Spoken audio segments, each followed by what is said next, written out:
प्यारे बच्चों, good morning. आज हम सबक नंबर 19 पढ़ेंगे। उर्दू ज़ुबान हमारी भी उर्दू ज़ुबान के बारे में पढ़ेंगे। वो कितनी मीठी ज़ुबान है। देखिए, इसमें शायर कहता है, देखिए, कैसी है प्यारी प्यारी उर्दू ज़ुबान हमारी, फूलों की जैसे क्यारी उर्दू ज़ुबान हमारी। इस शेर में शायर कहता है के उर्दू ज़ुबान की तारीफ बयान करता है और कहता है कि हमारी उर्दू ज़ुबान बहुत ही प्यारी है। उसका एक एक लफ्ज़ फूल की तरह नर्म और नाजुक और हसीन और मिठास से भरा हुआ है, भी बहुत ही मीठा है। इसलिए उर्दू ज़ुबान फूलों की क्यारी की तरह मालूम होती है। प्यारे बच्चों, आगे देखिए, फूले फले हमेशा बागे जहाँ में यारब, हो हर ज़ुबान पे जारी उर्दू ज़ुबान हमारी।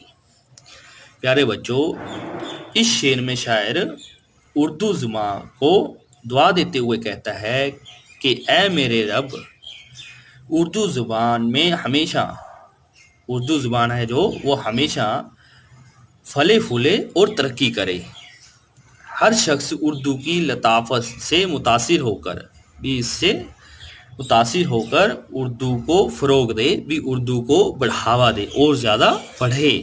तो आगे देखिए, भारत है इसका मस्कन, भारत है इसका गुलशन, भारत की है दुलारी उर्दू ज़ुबान हमारी। प्यारे बच्चों, इस शेर में शायर कहता है कि उर्दू ज़ुबान का ठिकाना हिंदुस्तान है, भी उसका रहने की जगह कौन सी है? हिंदुस्तान है। और हिंदुस्तान ही इसकी फुलवारी है, भी इसका बाग है। यानी उर्दू ज़ुबान ही हिंदुस्तान की फुलवारी का फूल है। उर्दू ज़ुबान जो है वो हिंदुस्तान की प्यारी ज़ुबान है। आगे देखिए प्यारे बच्चों, झड़ते हैं फूल मुंह से, गुलता है रस फिजा में, जब हो ज़ुबां पे जारी उर्दू ज़ुबान हमारी। प्यारे बच्चों, इसमें, इस शेर में शायर कहता है कि उर्दू ज़ुबान की खूबियाँ बयान करते हुए कहता है कि उर्दू बहुत ही मीठी ज़ुबान है। उर्दू बोलने वालों के मुंह से फूल झड़ते हुए मालूम होते हैं, जैसे वो फूल झड़ रहे हों, और सुनने वाले उसकी लताफत से लुत्फ़ अंदोज होते हैं, भी मज़ा लेते हैं।